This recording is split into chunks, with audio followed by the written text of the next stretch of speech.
Welcome to Kids Afloat. Today we're going to do a video without any kids. This was a day where wind, tide and pretty cruising dinghies almost agreed. Almost.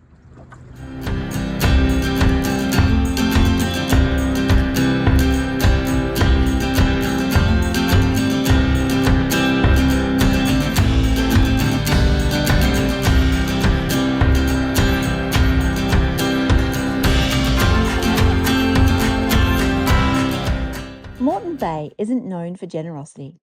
Its tides are swift, its winds shifty, and the maze of banks and islands will punish even the best planned course. On most days, you fight for progress against the current, the wind, and the sand. But this day was different. Everything lined up just right, giving us a near downwind run, no matter which leg of the journey we were on.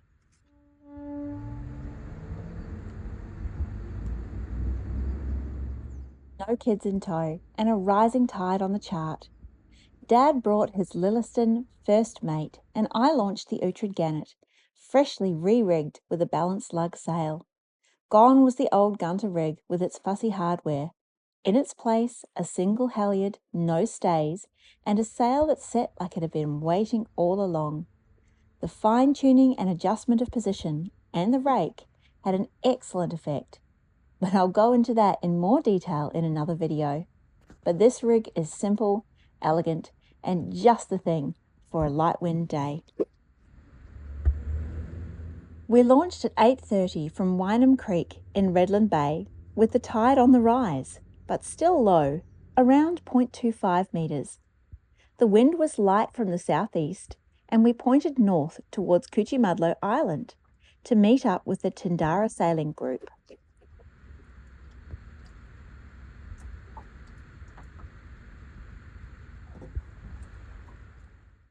The first leg of our journey wasn't without tension. In this part of the bay, particularly near Cuchi and the sandbanks around Dalpura, the flood tide runs south hard. Even in strong winds, you can find yourself sailing flat out, hiking out, straining for every centimetre of progress, and getting absolutely nowhere. I've had days where you're working the tiller like it owes you money, and there's a bird standing on the sandbank right next to you, utterly unmoved, watching you burn energy to stay still. Some of us were at work, I guess. Yeah. No. Bloomin' waggers. Latest breezes. I've got to be there by lunch, right? That was our worry as we left the ramp. Wind light, current strong, but by luck or timing, or both, it worked. The tide was rising, yes, but we were just early enough that the current hadn't fully built, and the breeze stayed just firm enough to give us way. We were sailing against the current, no doubt, but we weren't pushed backwards. I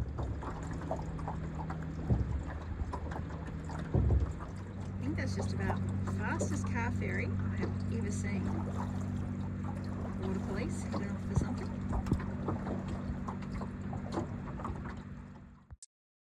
We wound our way up through the channels between Macleay, Cuchi and Garden Islands and found the others milling around, sails up, sun shining, wooden boats underway. The breeze bent around the island points just enough to stay near our backs or on the beam. The topography, as much as the weather, was carrying us.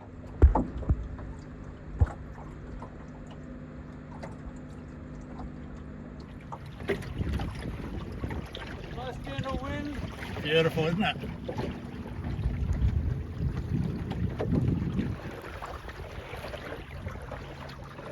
This wide, shallow amphitheatre of water between the banks and the islands became a floating stage for some of the most beautiful boats in the bay.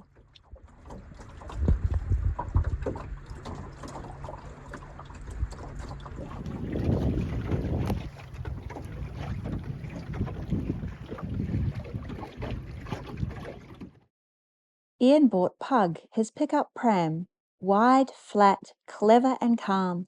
She's the sort of boat that you want when things get shallow or weird, as they often do in Moreton Bay. Pug knows how to go anywhere without fuss.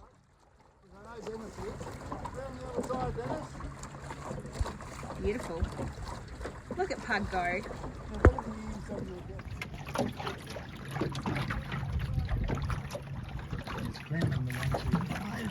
Gathering of the clams. Yeah, it's great, isn't it? Yes. How's this breeze, Holly? Everyone's taking photos of each other. Dennis arrived in his scruffy Stornoway from Victoria Point, a boat far more capable than her name lets on. She's a sturdy, seaworthy boat, beautifully handled. Dennis captured footage of us all under sail, light gleaming off varnished coamings, sails drawing against the blue sky.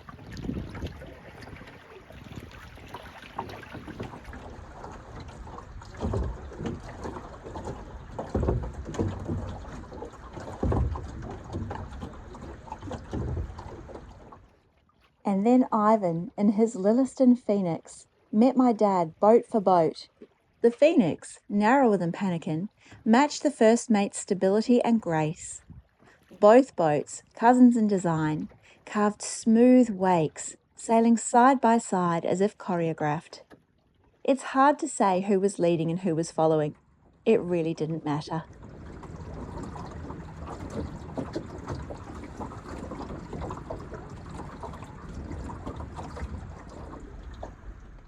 But why did the wind stay with us? This wasn't coincidence, not entirely. The rising tide moved against us in the morning, strong in that notorious channel near Coochie, but we launched just early enough to beat the worst of the flood. By the time we returned, the tide had slackened, just beginning to ebb.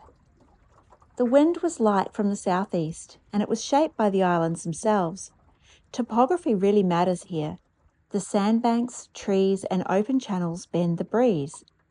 That day, the wind curved around Macleay, wrapping through Garden Island's gap, and found its way behind our sail no matter our heading.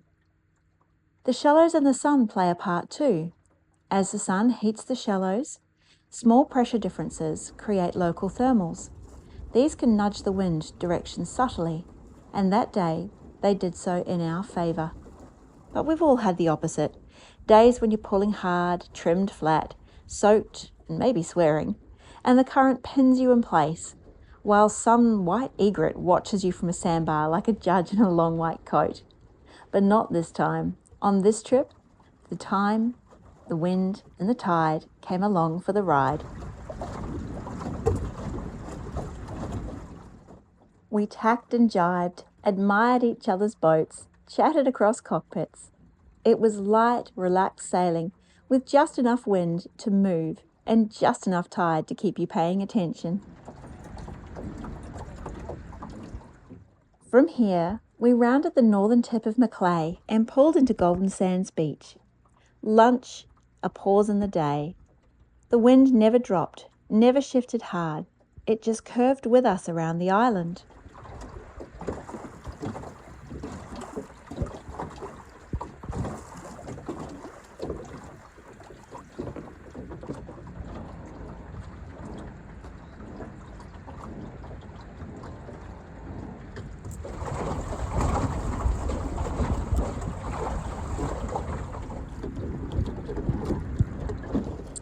Clem turned heads in his restored 125, gleaming bright work, spotless rigging, and the kind of lines that never go out of style.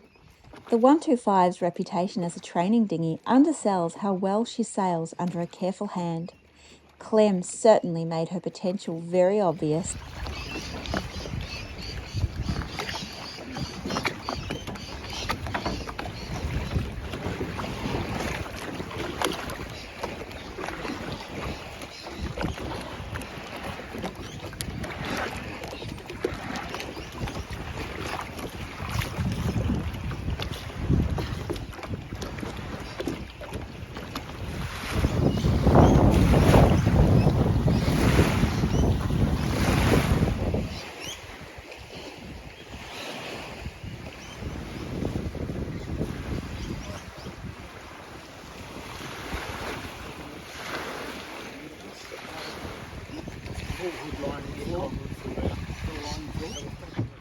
After lunch, we turned back toward Dalpura. The current was easing, we were heading into slack water, and the breeze remained cooperative. Some of the fleet headed for home, Dennis to Victoria Point, the others landing at Macleay. But Dad and I turned down through the passage between Macleay and Garden Islands, heading for the cutting.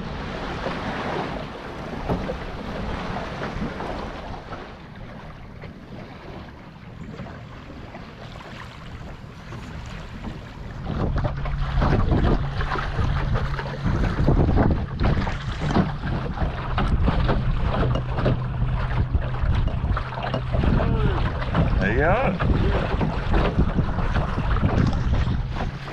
I was watching you.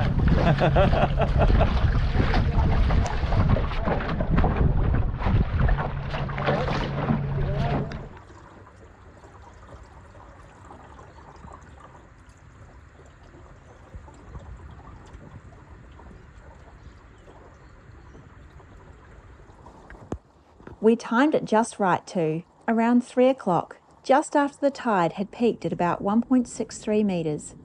Here's some footage of that same passage at low tide, bone dry. But now it was just passable, peaceful, and just enough wind and water. So rudders up, boards raised, we ghosted through, the lightest kiss of air on the lug sail, and a gentle push from the last of the ebb.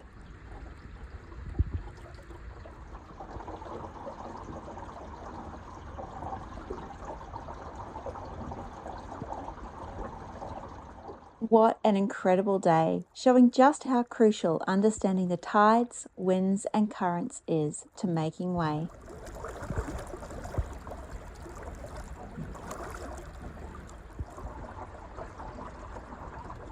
See you next time.